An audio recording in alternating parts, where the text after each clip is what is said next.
TIN, tubulointerstitial nephritis, also known as interstitial nephritis or TIN.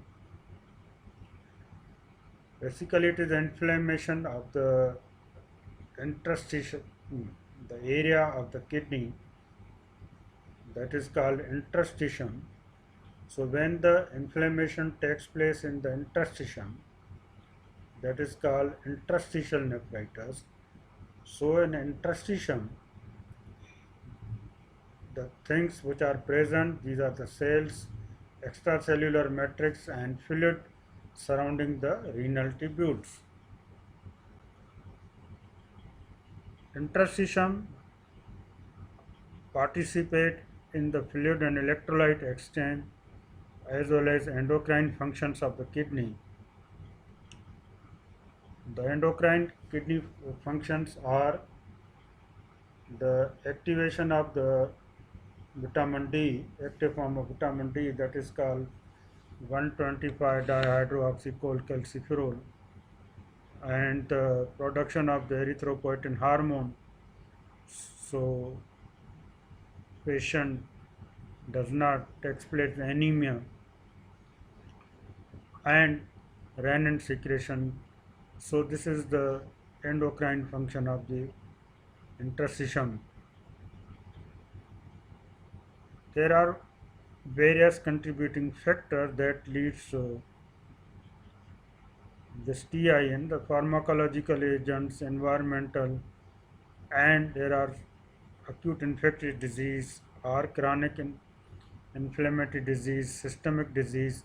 These are all contributing factors that affect the interstitium, so they cause the interstitial nephritis. So spectrum of the disease presentation can range from the acute process to chronic condition. With progressive tubular cell damage and renal dysfunction. So presentation depend upon either acute or chronic. Patient can present with the acute phase or in the chronic phase. This slide shows the etiological classification of TIN, tubulointerstitial nephritis. They are divided into the two, infective and non-infective causes. Infections are mainly acute bacterial pyelonephritis or chronic pyelonephritis. The cause of chronic pyelonephritis is the tuberculosis, and some viruses and parasites leads to infections, acute infection that cause acute TIN. Non-infective causes are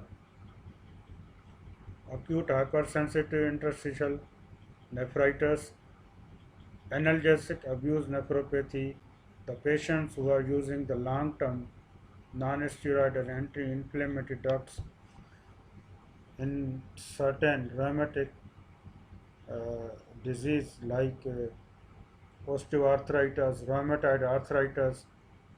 So these patients are taking the long-term non-steroidal anti-inflammatory drugs.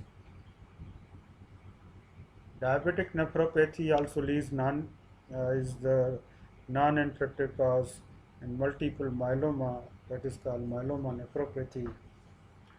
When the uric acid level is raised, that leads to urate nephropathy. Gout, again due to uric acid deposition, crystal uric acid deposition. Radiation, patients who are cancerous condition and they require the radiation therapy, so these patients can develop radiation nephritis. Sometime in the rejection of kidney transplant patients, nephrocalcinosis and idiopathic interstitial nephritis. So the drugs has got an important role that leads to acute TIN or chronic TIN. The commonest drugs are the non-steroidal anti-inflammatory drugs, penicillin and in antibiotics, penicillins and cephalosporin, anti-tuberculous drugs, rifampicin, and other antimicrobial drugs are sulfonamides, trimethoprim, and sulfamethoxazole. Diuretic has got important role that leads to TIN, like loop diuretic, furosemide, vimentinide, vimentinide, and thiazide type diuretics. Quinolone, ciprofloxacin can cause, and H2 blockers such as cimetidine and ranitidine. If you compare the cimetidine and ranitidine, so cimetidine only rare cases have been described with the ranitidine. Xanthine oxidase inhibitor drug allopurinol, which is used in the hyperuricemia, it also can cause the TIN. Commonly, you know the drugs omeprazole, lansoprazole, these are the proton pump inhibitors. Patients who were using the due to gastritis or gastroesophageal reflux disease. So long-term usage of drug this cause the problem. Indenivir and 5-amino salicylate, the mesalamine drugs also cause these problems. So the major causes of the chronic TIN or chronic interstitial nephritis. First we discussed the acute causes. Now the chronic, they are divided into the two portions. One, the diseases in which the kidney area macroscopically normal, and other, the disease in which the kidneys are macroscopically abnormal. Now first, drugs and toxins that leads to these problems, lithium and cyclosporin and tacrolimus, these are the CNI, calcineurin inhibitor drugs, cisplatinum, PPI drug. Then there are some metabolic causes that leads to chronic TIN. These are the hyperuricemia, hypokalemia, hypercalcemia, hyperoxaluria, and cystinosis. Heavy metals, lead, cadmium, arsenic, mercury, gold. Balkan nephropathy, radiations, and immune-mediated condition, SLE, lupus, Sjogren syndrome or Sjogren syndrome, sarcoidosis, and granulomatosis disease. Wagner granulomatosis or vasculitis also can lead to vascular disease,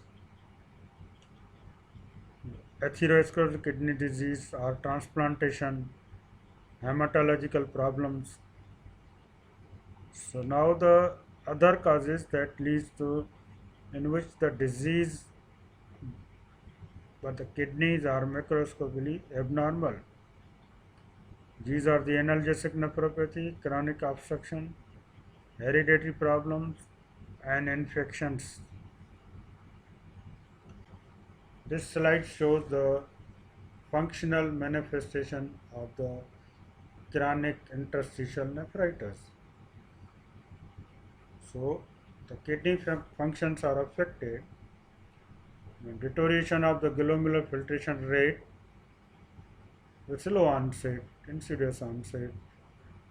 You know, tubular proteinuria, mainly less than 1 gram per day. If you see the difference between the glomerular proteinuria and tubular proteinuria usually non-nephrotic range proteinuria. Glomerular proteinuria usually nephrotic range proteinuria. Inactive urinary sediments means hematuria, cast cells are uh, not present, but inactive urinary sediments. These patients, if they develop CKD, chronic kidney disease, so patient become anemic due to erythropoietin deficiency. Tubular dysfunction, especially proximal tubular dysfunction, when this proximal tubular dysfunction takes place, amino aciduria takes place, amino acids present in the urine, phosphorus, and as a proximal renal tubular acidosis and Fanconi syndrome. DRTA, distal tubular dysfunction, and type 4 tubular renal acidosis, that is called hyporeninemic hypoaldosteronism. Medullary dysfunction, in which the concentration power of kidney is lost. So that is the reason these patients are usually uh, non-oliguric. Urine output is good, but in spite of that, due to concentration defect, kidney functions are disturbed. Salt wasting syndrome, it is the condition in which the sodium is lost text in the urine, that is called salt wasting syndrome. The causes of the salt wasting syndrome are analgesic drugs or tubulointerstitial nephritis. So, are the CNS causes cerebral salt losing nephropathy, salt sensitive hypertension.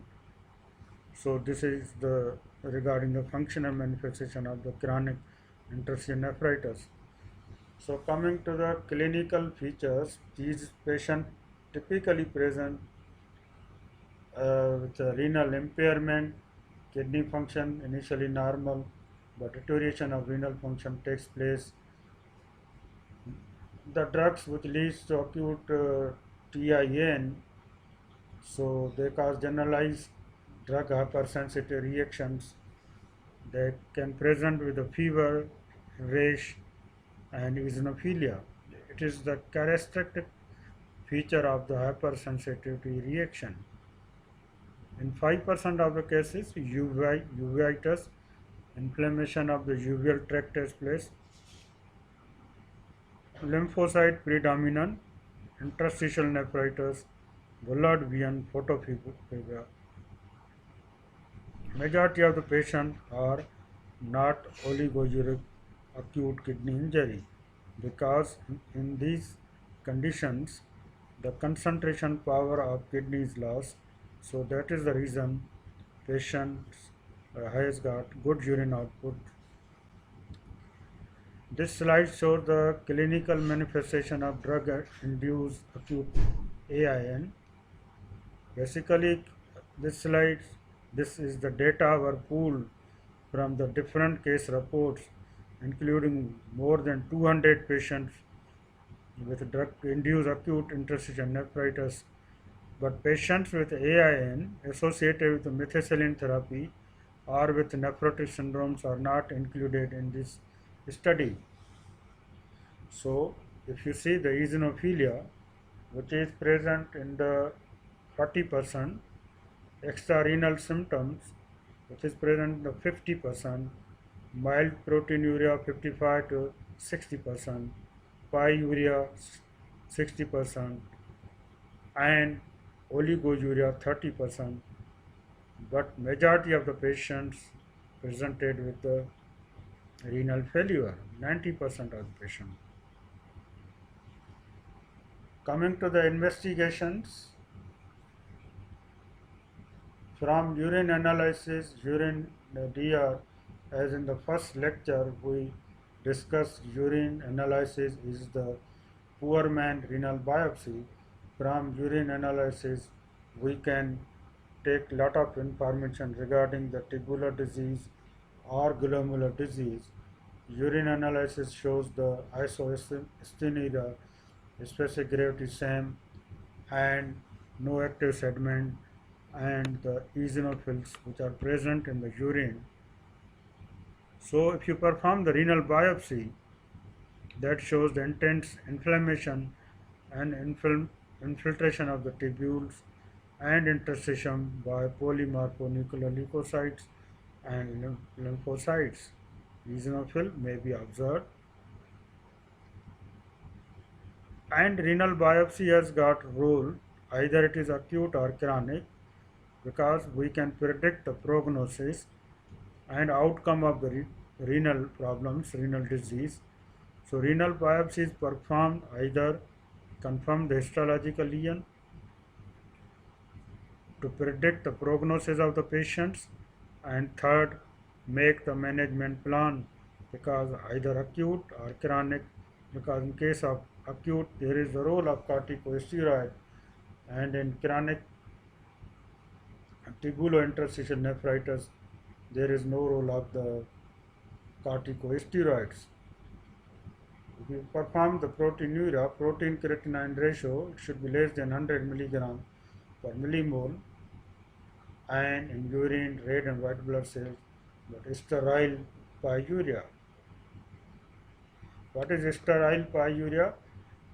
Urine is sterile, though if you perform the urine analysis, that shows the presence of the pus cells, but culture doesn't show any growth of the bacteria. That is called sterile pyuria.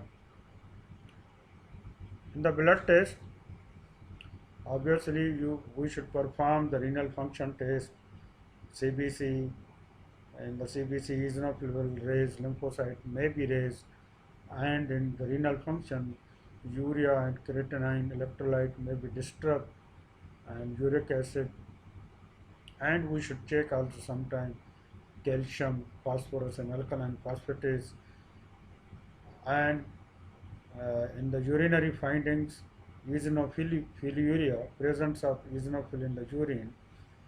The original that studies, that is called methicillin induced acute interstitial nephritis, that shows the sensitivity of 67% and specificity 83%.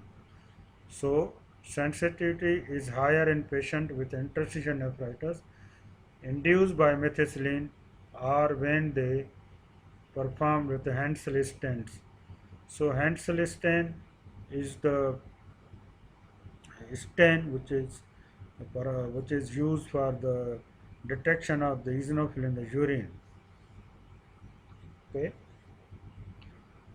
Isoacinuria means same specific gravity of the urine and the plasma. Blood in the urine or RBC occasionally may be present. Sterile pyuria, white blood cell and no bacteria. Nephrotic range amount of protein in the urine may be seen in the NSAID associated AIN, because sometimes non-steroid and anti-inflammatory drugs can cause the membranous nephropathy. If you perform the ultrasound kidney in these patients, that will be normal size kidney. This slide shows the eosinophilia in the diagnosis of the drug-induced acute interstitial nephritis. Basically, the data from the recent and large retrospective series that confirm the eosinophilia. The eosinophilia, it is defined by the presence of 1% or more eosinophil in the urine.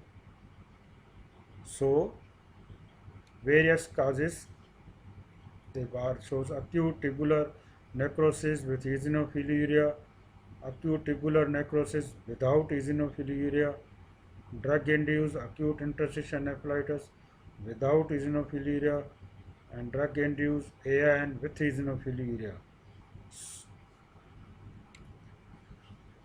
This is the renal biopsy that shows the interstitial inflammation, presence of the infiltration of the various cells, lymphocytes, eosinophils, mononuclear neutrophils.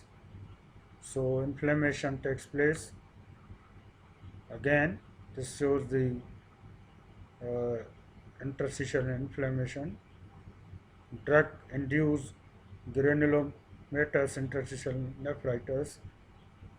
Commonest is the tuberculosis or sarcoidosis. Now, regarding the management, if you talk the management, because these patients can present with the acute renal failure or with allergic interstitial nephritis. So we should always